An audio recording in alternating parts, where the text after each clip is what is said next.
you're going to use these chords in different variations throughout your career with a band that has a militant name that means will do or will comply, as in Wilco. I got to go the wrong way this way, guys.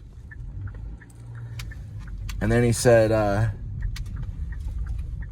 don't forget to hit like and subscribe. I'll never have my own YouTube channel, Lou Reed said. But you probably will. And he's like, well, what's YouTube? He's like, it's not the Brady Bunch. And that was a fabrication. But it belongs in my show.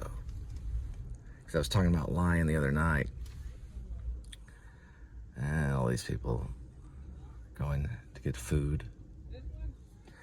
I have to say about food. If music be the food of love, then play on. All right. Yeah, Lou Reed, who knows? He probably didn't babysit him. But we can make up little stories like that because of the title. Who knows? He could have showed up at Little Tyke looking for another kid or something. Maybe Nico's daughter. Nico's cousin's daughter. Looks like Philip Seymour Hoffman holding a mixed drink with a crow on his head.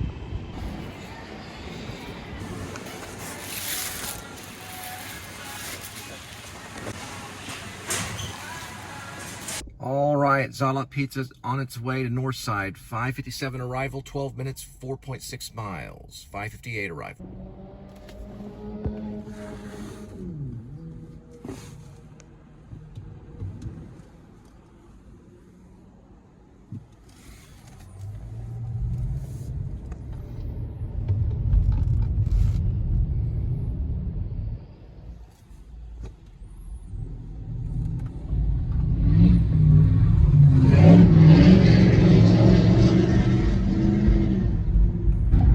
So Dead Don't Die, I'm sorry, it's not called that.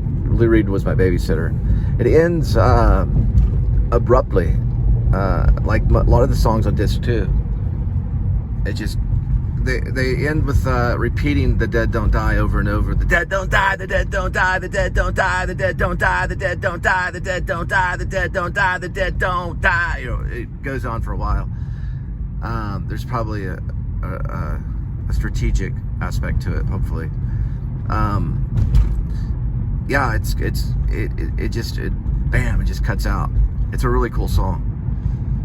It's unique. The go-karts are out today. It's like a fun song. It's a song to have fun to. It's rhythm based. You know, it's mostly in the rhythm. And Rockwood go-karts and mini golf, Fort Worth, Texas. I don't know. I don't have much to say about it. It's more something you feel. He talks about feeling in it. Oh, and there is something that he does do. He lets out like, it's not really a werewolf scream. It's more of just kind of like it's not really a zombie scream either. It's just him going whoa, you know, which is cool. And he does it several different times. But it kind of has like a Halloween feel. Maybe it's because it's close to October. But it has like something you could play like at a Halloween dance if they have, you know, one with a bunch of zombies or something. You know, people dressed up like zombies and werewolves and things like that. To me, it does because of the, you know, the dead don't die. Like a song or something, you know, that you could use it in a zombie movie. Yeah. Or you could even use it in something like, you know, a comical zombie movie or maybe a realistic one. If it ever does make it into a zombie movie, then I nailed that one. Maybe werewolf, vampire, maybe not. I would say it would lean towards like a zombie movie if they used it for that. But I'm gonna listen to it again.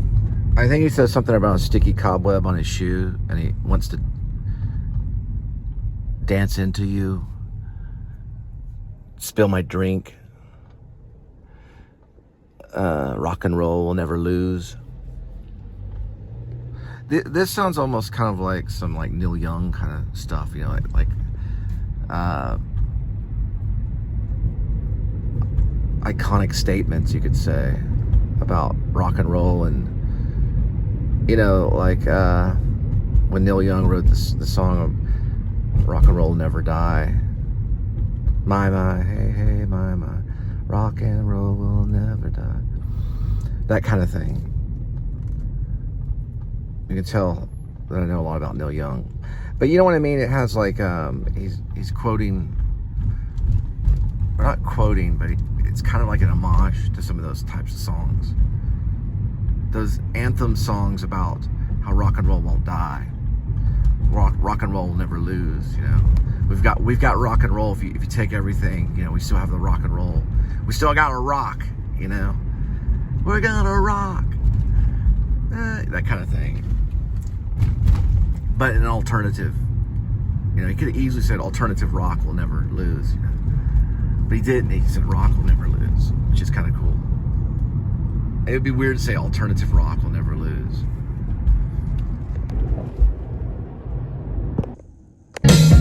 Alright, the song I was talking about, Neil Young, is Hey Hey My My, where he talks about rock and roll will never die. So he does kind of comment on that. On Lou Reed Was My Babysitter. And it's interesting in the video because he's older than everybody and the kids are jumping around, you know, and they're basically screaming, you know, the dead won't die, the dead won't die, the dead won't die, the dead won't die. And it's also they're used as like backup singers too, which is cool. It's kind of like a Teen Spirit kind of thing. I hate to say that. It smells like Teen Spirit, but more like in a warehouse and not as crafted, you know, not as manipulated, I would say. It seems like it's more of a wild video. And it's the only video so far on the triplet that's an official video, other than, of course, what he released, which was him just driving. You know, the shot where he's like driving and he's basically sipping on something to drink and he's eating like pretzel sticks. That shot goes on for an hour and 57 minutes. That's kind of a video of the whole album, but it's released on the Wilco YouTube page is what I meant to say. I think I said the Wilco site, but it's the YouTube page, the YouTube Wilco page. Or really what it's called is the Wilco channel. So it's the YouTube Wilco channel.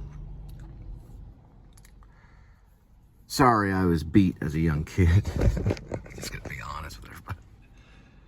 But I'll get through it, you know. There's just something about it. I guess because I played soccer. You know, we had to get through the game regardless of how happy or sad we were. I would talk about the rhythm and the drums if I knew about it. But it's kind of a dun dun dun dun dun dun dun dun. That's a better way of talking about it.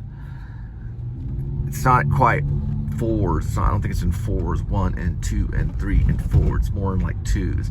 Bump on tick the bump on tick the bump on tick bump on tick. The dead won't die. The dead won't die. The dead won't die. And couplets kind of thing. I could be right, but then again, I don't know. I could be wrong. But that's what I feel on it, you know. Bump on I took an African ensemble drum class in college, so we didn't talk about. Listen, we not one time did we sit down and talk about rhythm. No, we never did.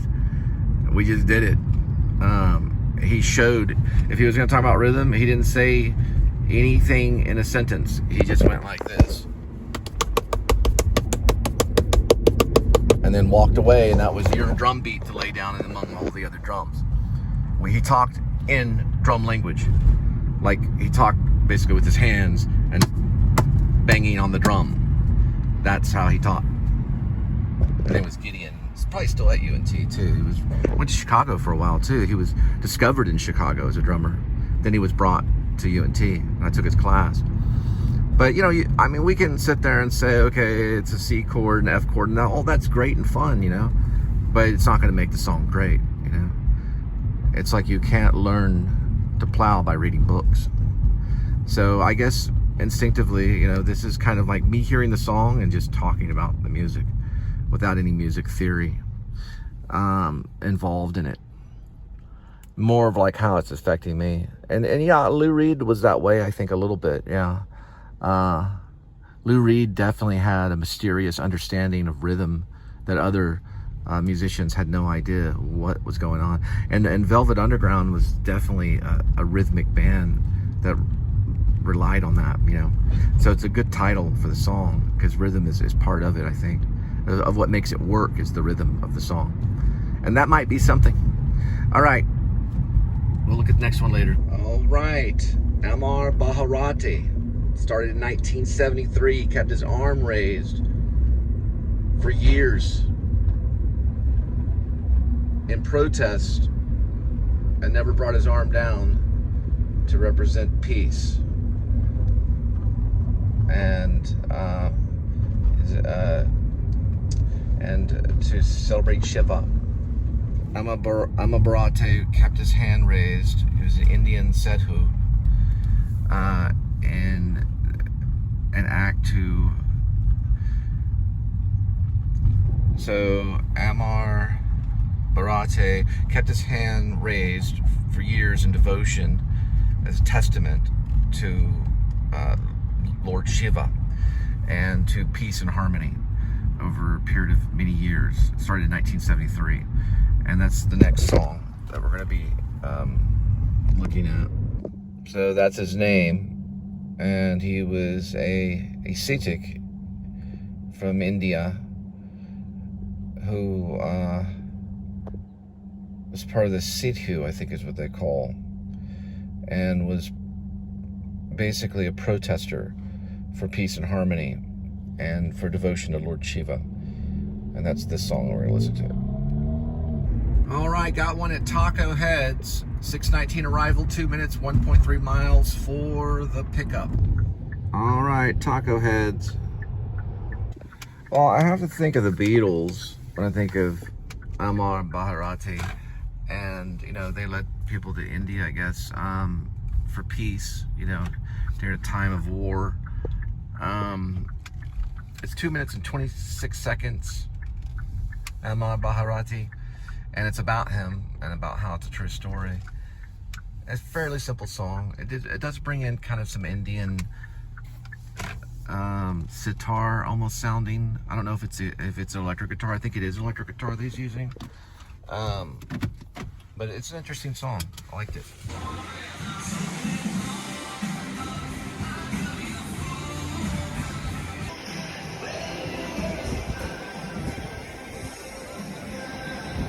All right, Taco Head's on its way, 6:27 arrival, 2 minutes, 0.8 miles for the delivery. So in Amma Bharati, he does mention the words over every day. So I think that might be something personally that he's talking about, peace and harmony and protest, and then what the man did in order to bring about a testament toward his own beliefs and everything. Meaning people live by their beliefs every day. It's an interesting song. You could almost say it's kind of like a protest song in a way.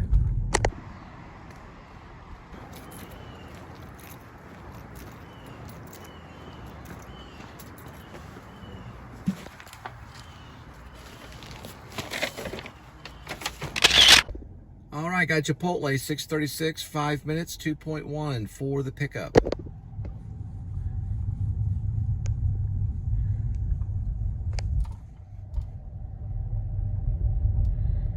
All right, Lou Reed was my babysitter, is number 20.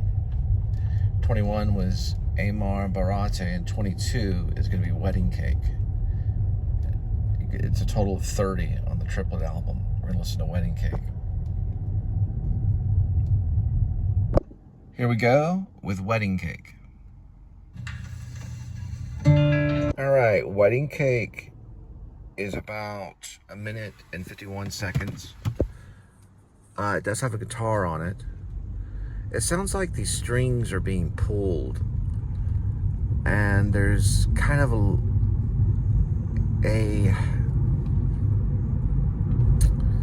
I'd say like a ghostly sound to it. I'm not gonna put any like type of nation on it, like you know, it sounds like, you know, it comes from this type of culture or anything like that. It's kind of got a unique sound, ghostly, and lots of space, and mostly vocals, and then there is some backup vocals on it too. And the cake is in a way kind of personified. The wedding cake is used in it. He uses words that kind of grab you. They're poetic and they're put in the wrong place, so they stick out, which would be harder to remember maybe, or it might be easy to remember, you know, in a song. You know, my stitches were pulled by the wedding cake, you know. It's just, it's a lot to take in and then have to analyze really quick, you know. I'd say you'd have to listen to that one a few times to get some meaning out of it. It's good though, but it's not very long, and it's not your average song for sure. It's definitely art.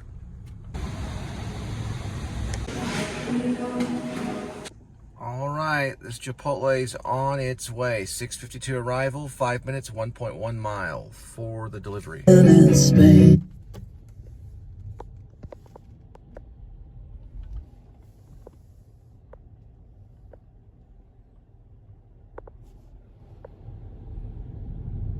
Listening to Stray Cats in Spain. So I'm immediately gonna look up something about the Stray Cats.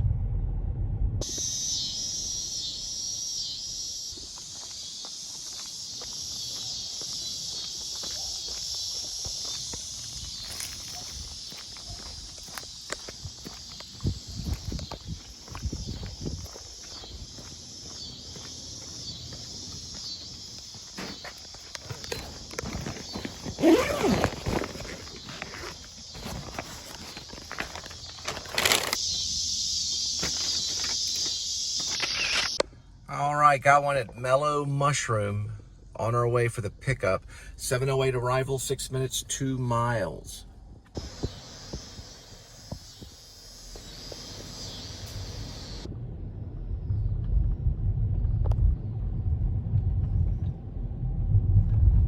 It's a beautiful day to go walk the dog. Stray Cat starts off with beautiful day. Ooh, it's just a beautiful day. Stray cats playing in Spain.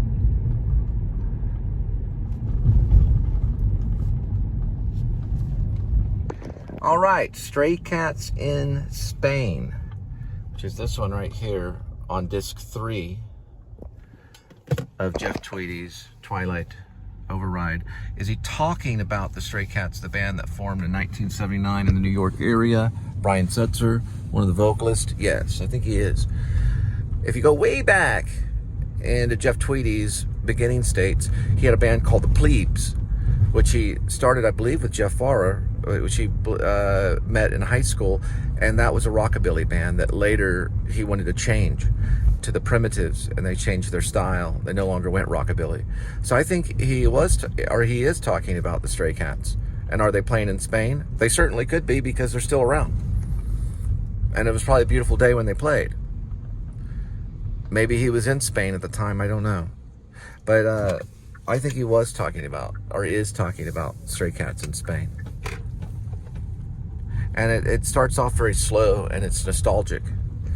And he may be referring back to the time when he was with the Plebes, and he could have stayed with rockabilly, or maybe not.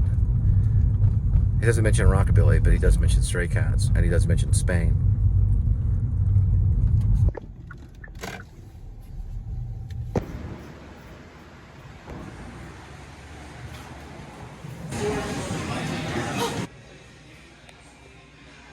All right, this Mellow Mushroom's on its way. 7:20 arrival, 12 minutes, 7.7 miles for the pizza delivery.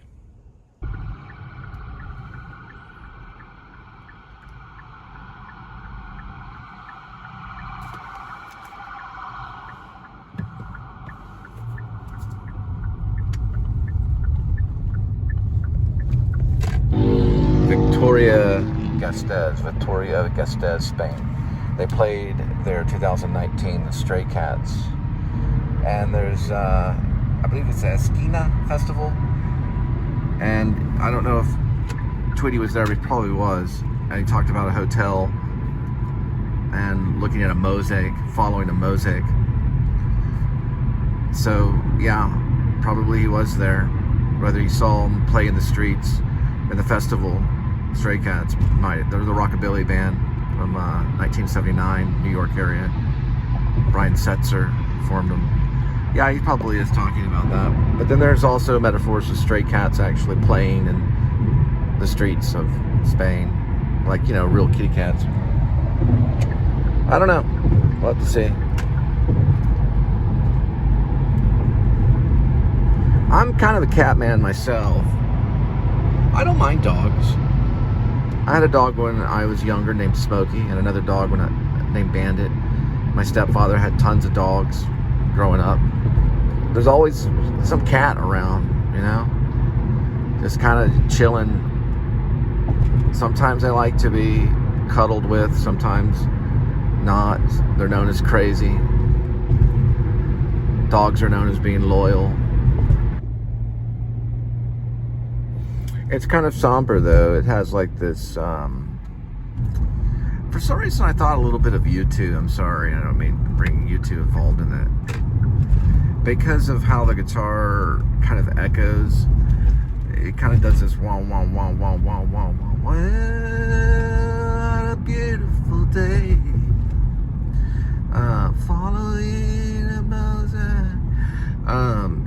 It has kind of like the guitar kind of repeats and sustains and kind of echoes. Wow, wow, wow, wow, wow, wow, wow, wow. And then he underlines that with the vocals being elongated. Oh, what a beautiful day. And then talks about the stray cats in Spain. It's like a vacation. Like he's basically singing about a vacation that he had, is what I hear when I'm listening to it. Like, this dude went on a vacation to Spain, saw the Stray Cats play in a festival. Was it the Esquina Festival? And he wrote about it. Maybe he and his wife, or maybe he was with the band in Spain at the time, and they were there too. And he took a moment to sit down and write about it and say, this is going to be a song kind of thing. Stray Cats in Spain. Jeff Tweedy, on the new album released 2 days ago, Twilight Override.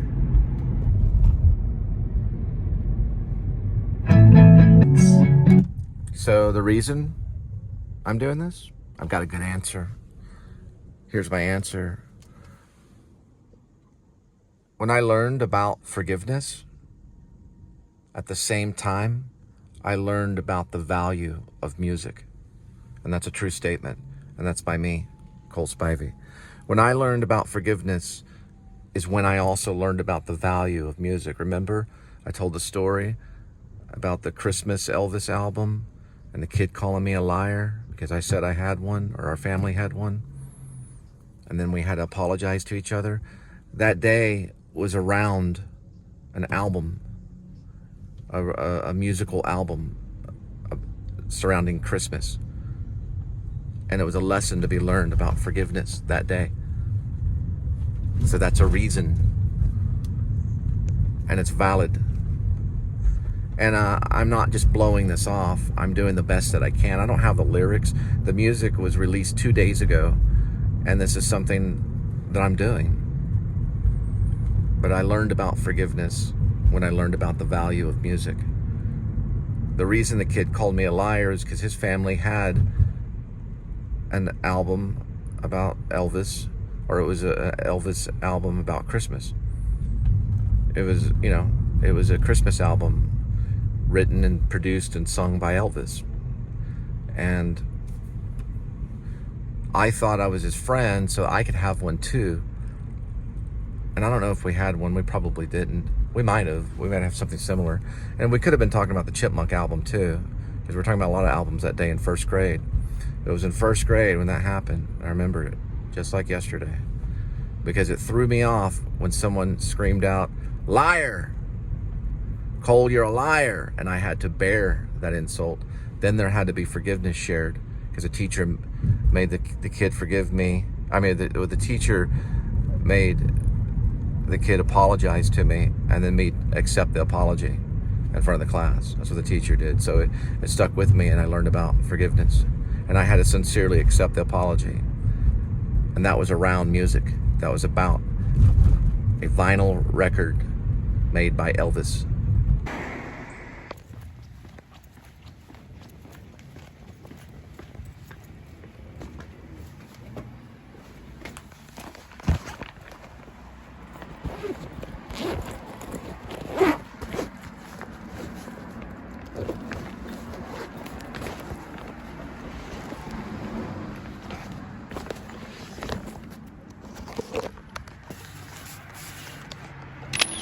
All right, got one at Taco Cabana, 7:38 arrival, 5 minutes, 1.6 miles for the pickup. All right, song number 20 was Jeff Tweedy's Lou Reed Was My Babysitter. Ahmad Barate, 21. 22 was Wedding Cake. Song 23, Stray Cats in Spain. And now for song 24 on the triplet album, Twilight Override. Ain't It a Shame? Here we go. Ain't It a Shame is in a standard rhythm, a 4/4 time signature. So it's 1, 2, 3, and 4.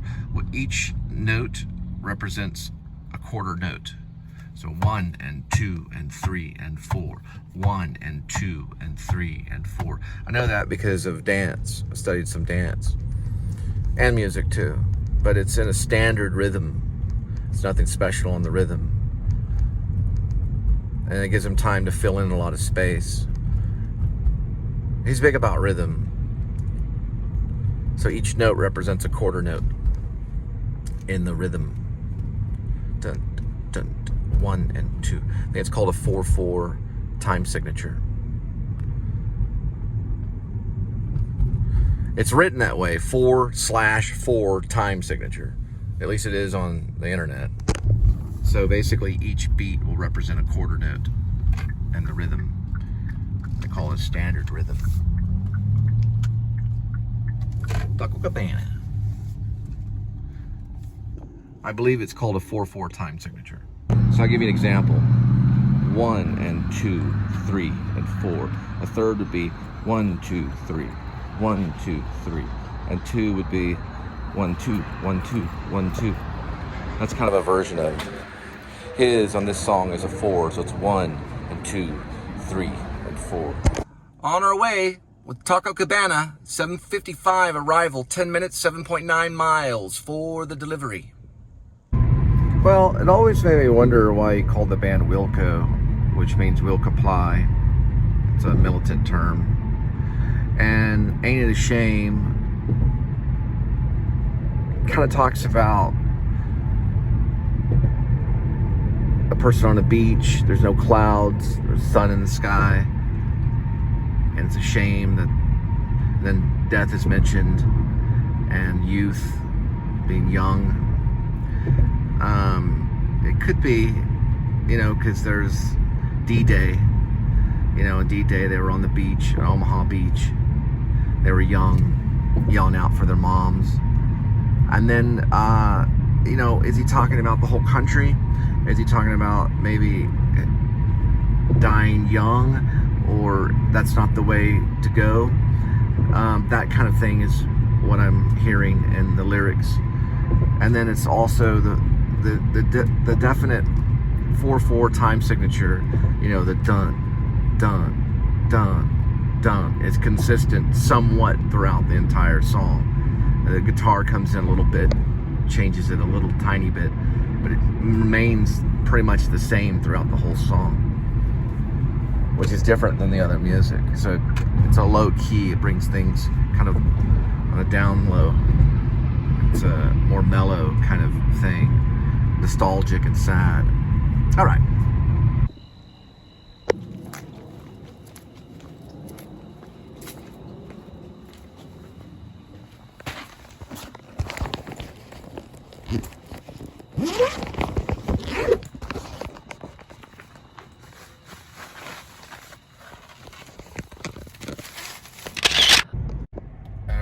Twilight override.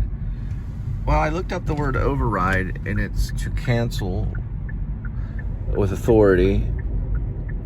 And then there's another meaning to it as well. But that's what we think about override. And what's interesting in the song, he doesn't say it in that consecutive order. He doesn't say it Twilight override. He says override first and then Twilight. So it's override, override, override, Twilight. And then Twilight's afterwards. So it's the opposite when you listen to it, which I think is cool. It's got kind of an upbeat, I think of the 70s a little bit. Dun, dun, dun, dun, dun, dun, dun. That's what I hear. Dun, dun, dun, dun, dun, dun. But he's picking that with the guitar, which is very difficult. And that is done with the guitar, which is impressive. And, that could easily be done with a keyboard. And I'm sure he's using a pick, too. And I think it might be electric. But even if it is acoustic, it's still plugged in electric.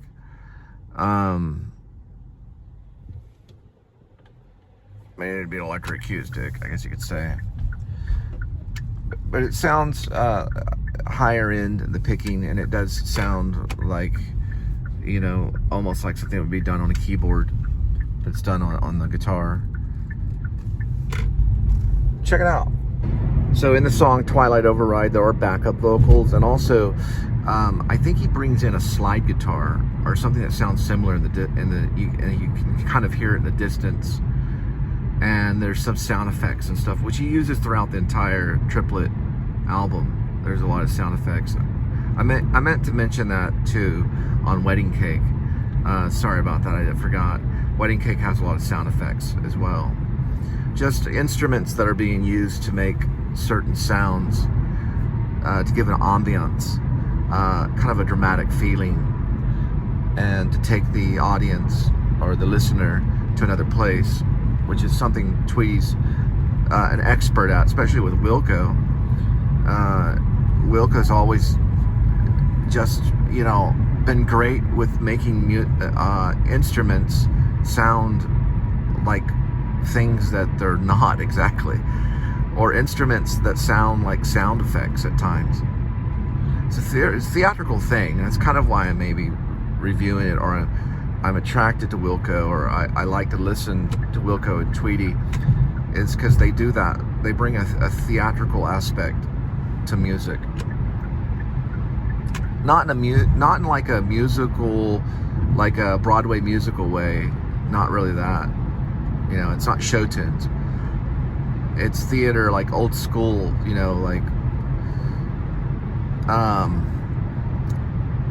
well, I don't want to bring it all the way back to the Greeks, but I guess I have to on this one. That's what the Greeks used to do with theater. They used music as sound effects.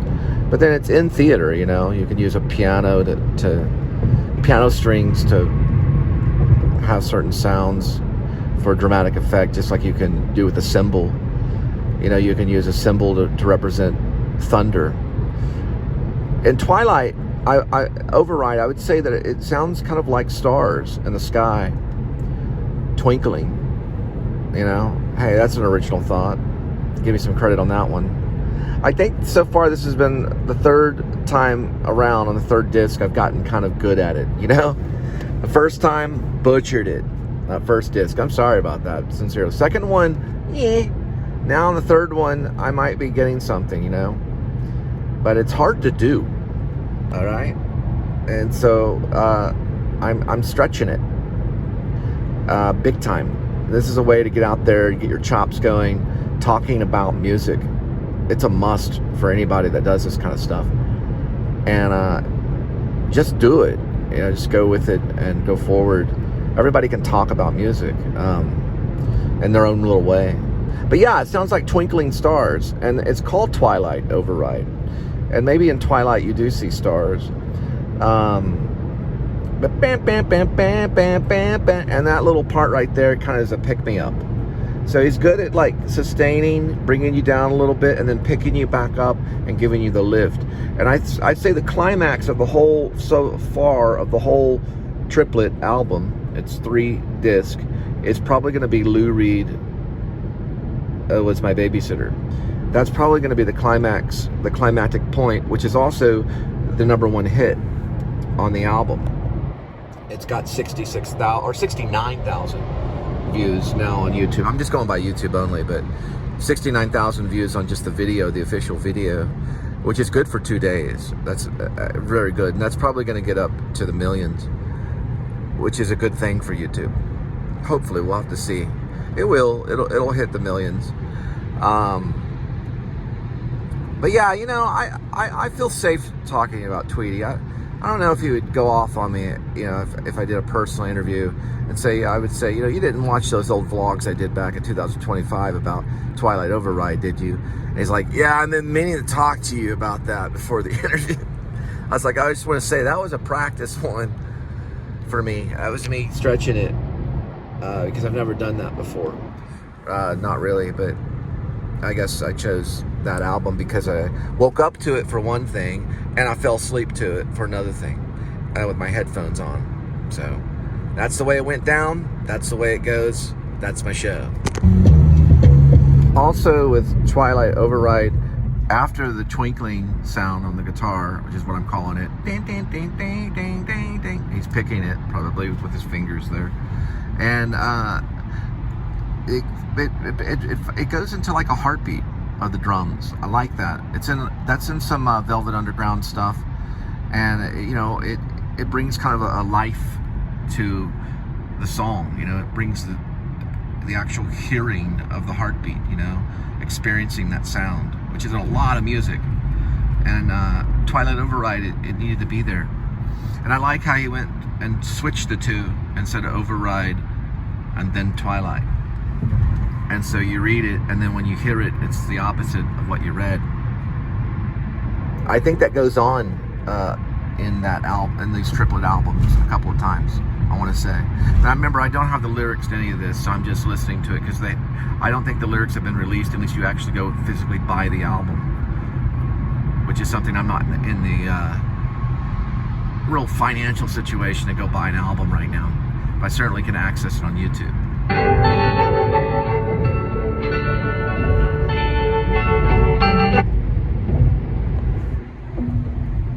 All right, now for the sermon, daily sermon. St. Paul Lutheran's Church usually changes it on Friday. Here we go. The billboard says, "My presence will go with you." Exodus 33:14. True. His presence will go with us. Amen.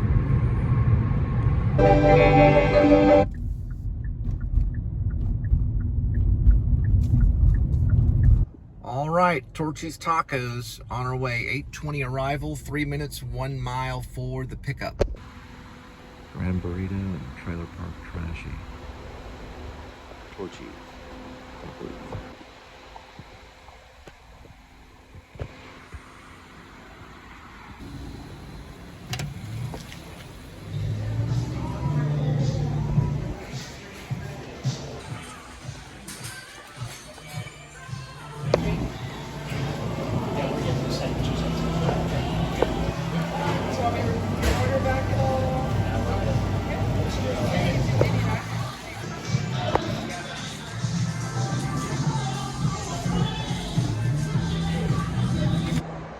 Torchy Tacos slogan is damn good. All right, this Torchy Tacos on its way. 8:42 arrival, 13 minutes, 7.6 miles for the delivery. The thing Tweedy does on Twilight Override, the song, is he sings on top of the picking, the rhythm of the picking, for about a minute and I think 6 seconds until the drums come in.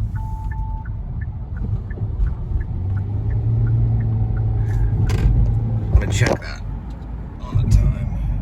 Yeah, about a minute. Sorry, a minute and then 2 seconds. And then the drums finally come in. And so that's a long time to wait for the drums. And it repeats. It also sounds like it's echoing, but it's actually just the way that he's playing it. So it's probably pretty difficult to play. He's picking two strings, I think, at the same time, and he's kind of plucking them, and it goes on for about a minute.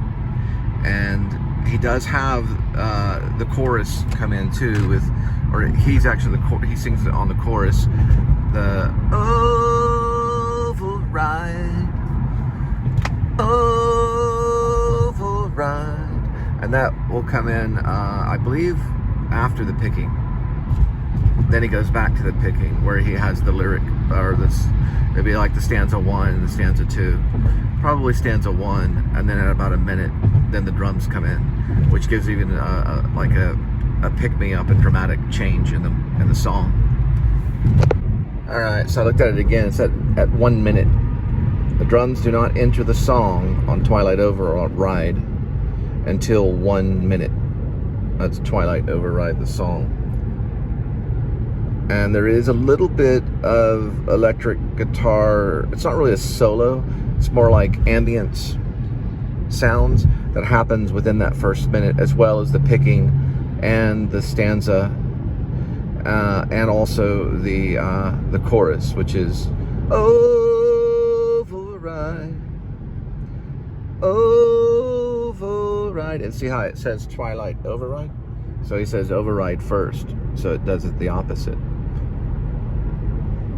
I just thought that was interesting. A minute's a pretty long time.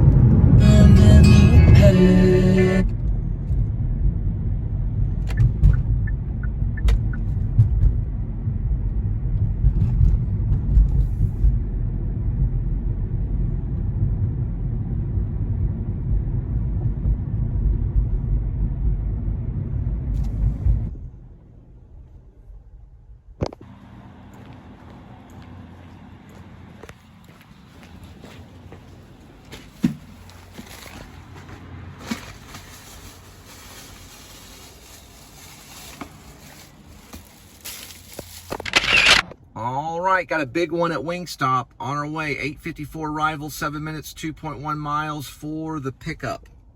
So Lou Reed was my babysitter, is 20, then 21, 22, 23, 24, 25 on Twilight Override, and 26, Too Real. We're gonna listen to it right now.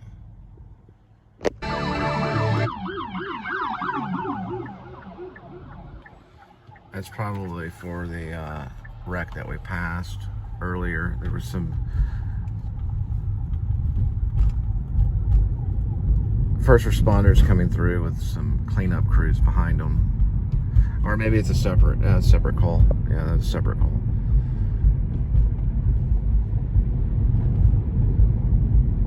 We're on the Miller Avenue area, Fort Worth.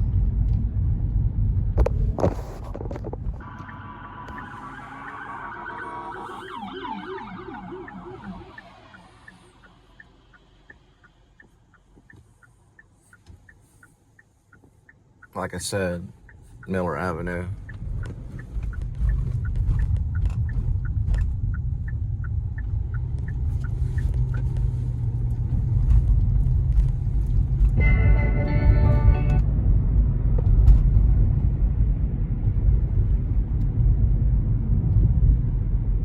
This was we're passing Sydney Street. We're on East Barry. Far East Barry.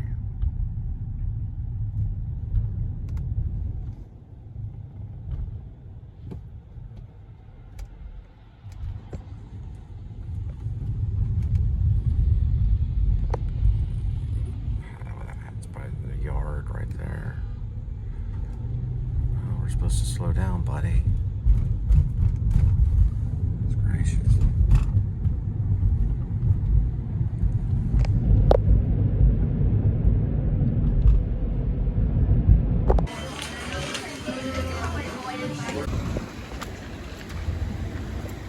All right, next pickup is at Pizza Hut, right next to Wingstop. All right, the first one's a Wingstop, then the Pizza Hut. First Wingstop, 9:26 arrival, 5 minutes, 2.4 miles for the delivery. So the 26th song on his triple album, Twilight Override, is Too Real. That's the name of the song, T-O-O, Real. It's good. It's low-key. Not terribly dramatic, but low-key, I would say. And there's a lot of ambience and space in the song. It takes time to go from one point to another. And then he'll go back and hit the words Too Real, which is the title. He does that quite often in a lot of his songs. He includes the title in it, which, you know, you should as a musician, probably. I don't know if he's done it every single time in every single song. If you go way back in my vlog, I did a lip sync to Red Eye and Blue, or is it Red Eye and Blue? I think that's one of his songs. I just wanted to throw that in there. But it's not mellow like that song. It's a new type of mellow. It's kind of a new type of Tweedy on this song. Lots of space. I almost want to sound maybe like a synthesizer. I know that I read his talents. One of them is in mixing music, processing music, I believe is what he said. And then he's, of course, guitar, who does play harmonica. But this one's, it doesn't have a harmonica on it, but it does have the guitar. I liked it. It's got a distant feeling to it. You know, it takes you somewhere. It's more about the emotion than anything on that one.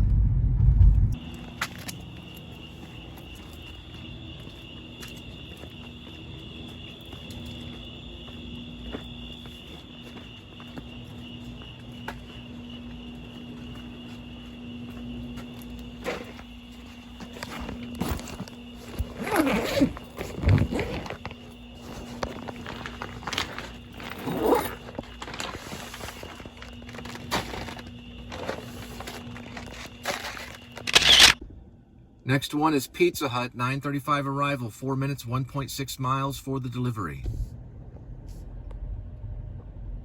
All right, song 27. This is how it ends. And I liked it. It basically is the y'all alternative, what they call alternative country, even though he's under alternative rock. It's got kind of a twang feel to it. And I just picture maybe a couple dancing to it. I liked it. It was a good one. Move on to Saddest Eyes, which would be song 28 on the triple. Then you have 28, and then 29, and then it ends at Enough.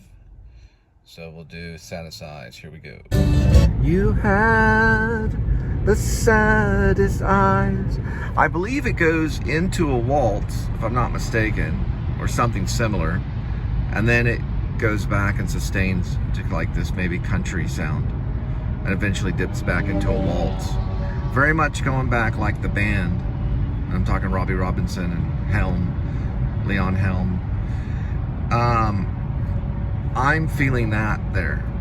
And there is a piano. The piano's not stressed, at least yet. I haven't listened to the whole song yet, but I listened to maybe like half of it. But that's what I heard. So, you know, that's what I'm getting from it. Maybe couples dancing. Maybe they go into like a waltz, and then they go into like a country, and back into a waltz. Very alternative country is what I'd say. What they call y'all alternative.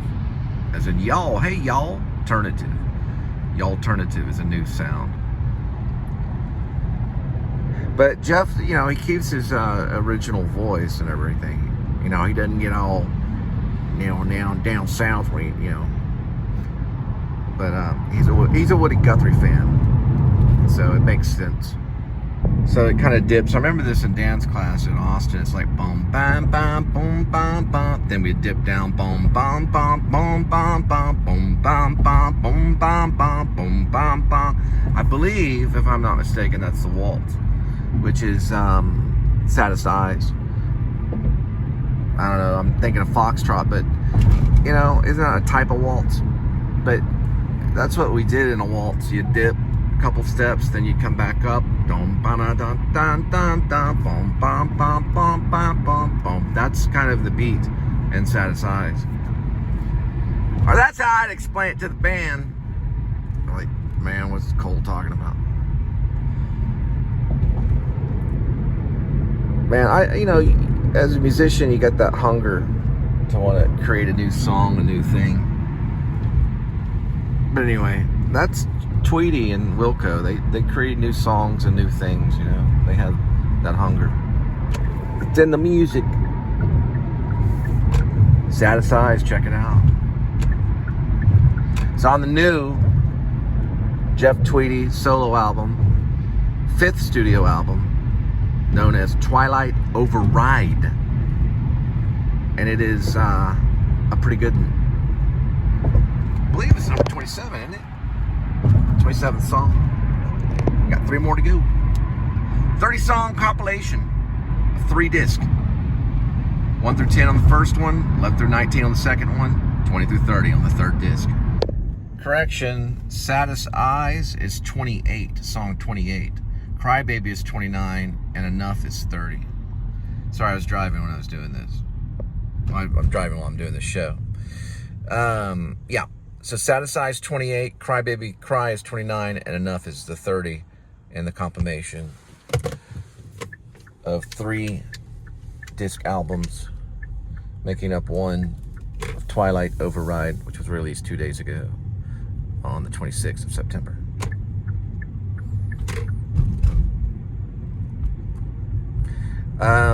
Wanted to talk real quick because I did get to listen to some of Cry Baby Cry. 100 Proof Tears. That one's really getting into the alternative, and I believe it has a 2/4 time signature. So it's bum bum bum bum bum bum bum bum bum, and it's a good one. It's got a country feel. That's where the alternative country comes in, or they say y'all alternative. All right, it might be in a 3/4 signature. Cry Baby Cry. It might be in a 1 2 3 1 2 3 1 2 3. I'd have to listen to it a few times. 3/4 signature maybe on time signature. All right, got one at Van Leeuwen Ice Cream, 9:59 arrival, 1 minute, 400 feet. Actually got it further back than that, technically, about 0.5 miles back. But anyway,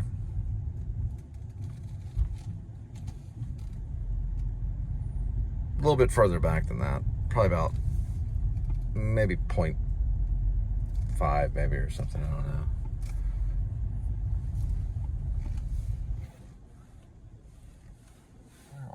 Anyway, oh, they're right there. Big peanut butter brownie honeycomb.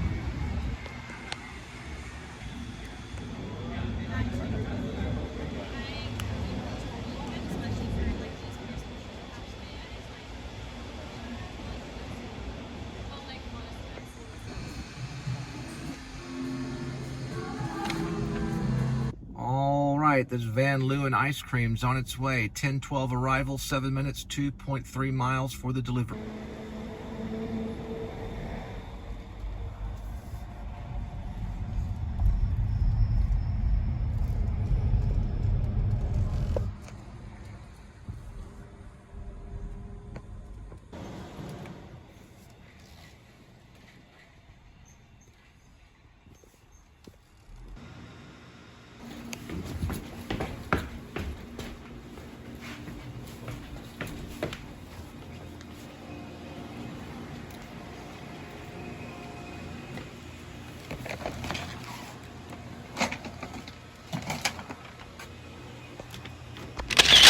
All right, got one at McDonald's. 10:21 arrival, 2 minutes, 0.7 miles for the pick.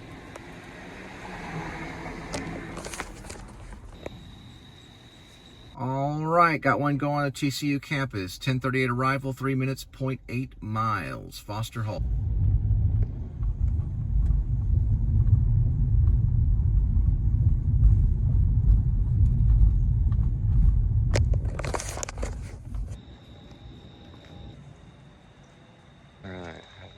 familiar with this camp is I was familiar with Waits Hall because I have a girlfriend that stayed in Waits Hall, actually two of them. One was more of a girlfriend, the other one was more of a friend girl. Long time ago. It's like 90s. That one's Foster Hall, which is kind of the All right, got one at Forest Park 7-Eleven on our way. 10:48 arrival. 4 minutes. 1 mile for the pickup. I don't mean a guitar pickup. I mean a food delivery pickup. Currently studying time signatures. Now that one you got to focus on. The waltz is usually 3/4, but they can always slow down a waltz.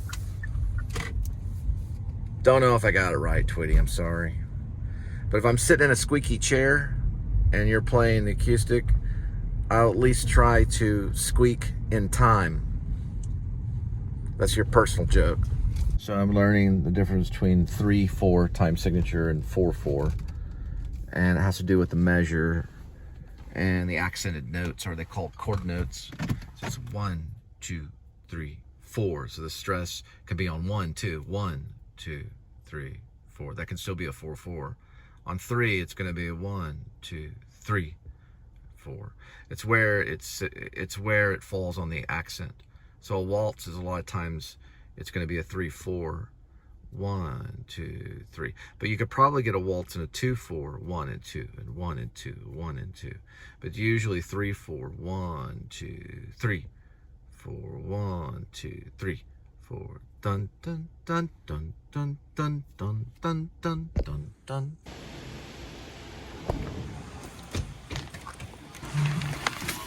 All right, 7-Eleven delivery on its way. 11 p.m. for the arrival. 6 minutes, 2.2 miles for the delivery.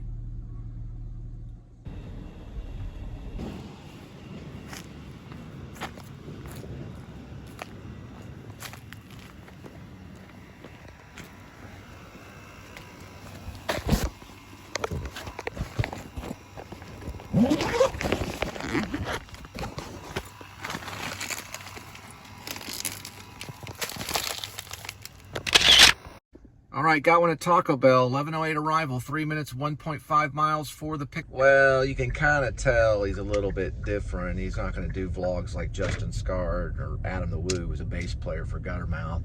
He's just sitting there driving the car. He's got a little flower on his brim of his hat, and he's just lip singing for 1 hour and 57 minutes. Yeah, that's genius. Yeah, it's genius. From Illinois, Belleville, Chicago, Jeff Tweedy. We're recording. Okay, we're recording. Yeah. So yeah, I'm listening to the last song on his great album, which came out 2 days ago, known as Twilight Override. Sorry about that whole overload thing. I was busy, and I just messed it all up. But it's a good album, and he didn't mess up a single note, not that I could hear. We're focusing on the last one, which is Enough. And that's the name of the song, Enough. It's fun doing these because he's got the song, the titles of the songs are very much which I call colloquial. And that means they're like normal day speech. You know, kind of like Too Real or Enough. That kind of thing, stuff you would say. But then again, you know, it's full of poetry, and it's great stuff, and not really crazy on the time signature stuff. Not too bad. I think there may be like a waltz sounding song in there, and then it's very there's some country alternative, or what they call y'all alternative. I like it. I may listen to it a few times. I've listened to for several of the songs. I'm listening to Enough for a while. I'm going to listen to Enough a few times. There it is, Enough. It's the last song on the 3-disc triplet album, Enough. I think I might have said something about compilation, but I don't know. We'll talk about that later. I probably messed that up. But it's just a 3-disc album. Enough is the 30th song. It's composed of 30 songs. So the first disc is 1 through 10, second disc 11 through 19, and then the third disc is 20 through 30. Number 30 is Enough. I just want to say it again on enough. I hear it. Ba ba ba ba ba ba ba ba ba ba ba ba ba ba, which goes back to Norwegian Wood. Was he listening to it or something? But it's just at the beginning, and you know, Lennon, I think, believes goes, I had a girl, or should I say, she had me. That's the beginning part, and and of course it goes into the right speaker. Well, this is different. It's a little like that, a little bit, not completely, but a little bit.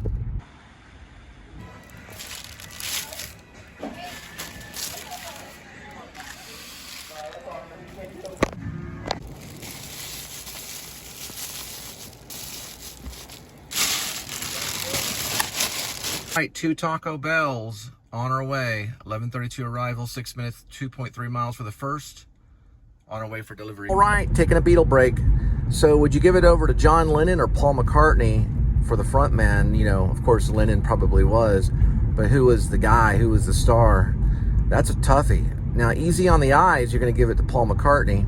And then, hey, listen, there's no joke about his melody, especially on his solo career.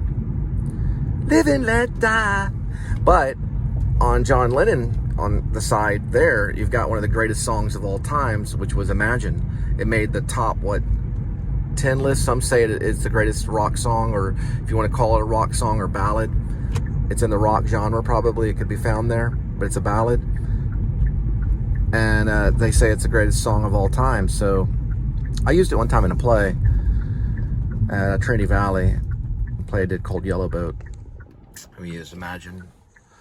It was cut later on for the contest, but it got a standing ovation. The play did. I'm a Lennon fan, but I've over the years I've really got to like Paul McCartney. He's coming in town. He's still around.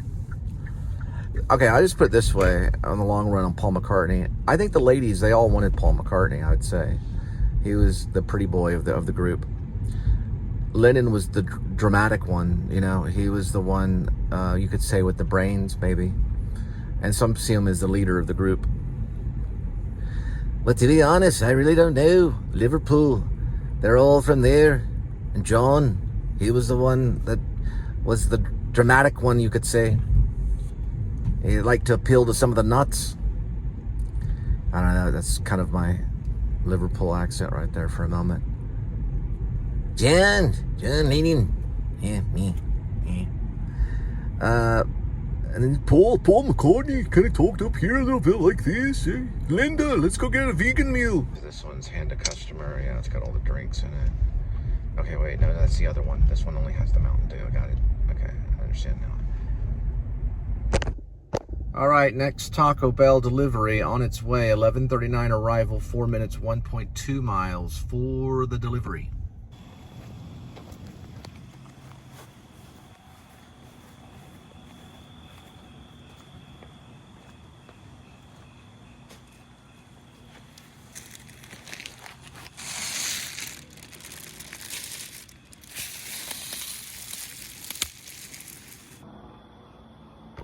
All right, on our way to the grocery warehouse. 11:54 arrival, 3 minutes, 1.5 miles for the pickup. On enough, I'm hearing dun dun dun dun dun dun dun dun dun dun. But then it's different. It's not exactly the same. Is it an homage to Norwegian Wood? The mystery compiles from yesterday. When if you scroll all the way through here, you're going to come to Better Song.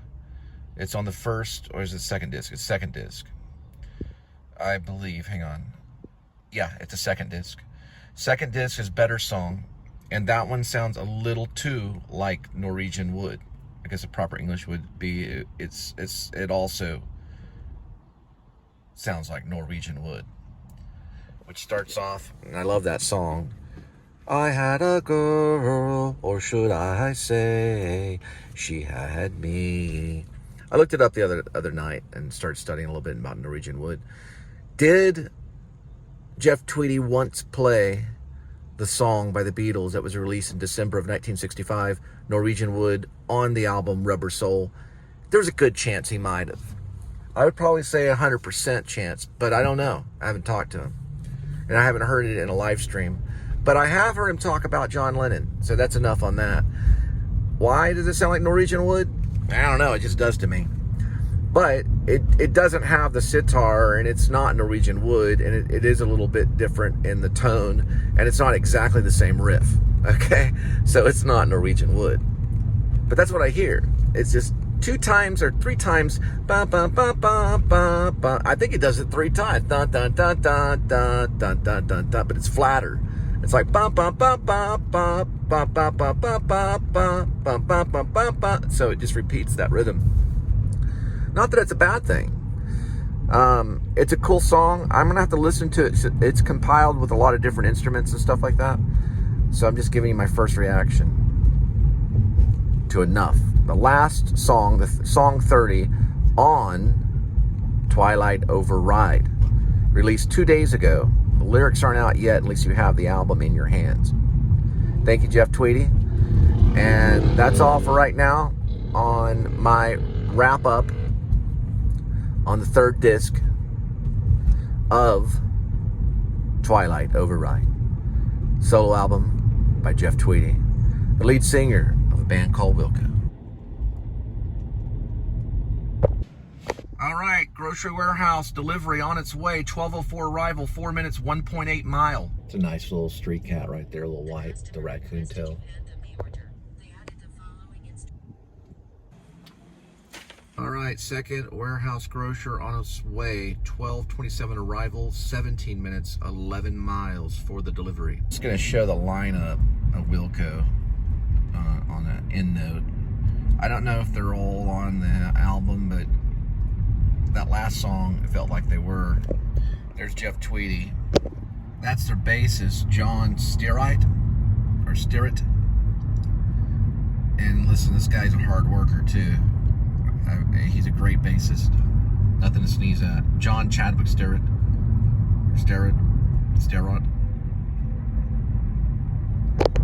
There's Nels Cline, the guitarist, who's born in 1956.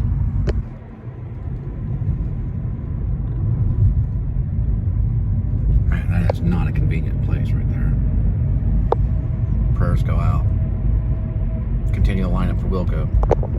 Multi-instrument Pat Sanson plays it all. Let's look at what he plays. It just says musician. Guitar, keyboards, percussion, harpsichord. There he is right there. I'm doing this on a bridge, guys. There's Miguel Jorgensen, one of their keyboard players. He's born in 72, about my age. All right, we got Glenn Kache on the drums. Hope I pronounced that right. Born in 1970. Alternative rock, indie rock, and alternative country. American drummer.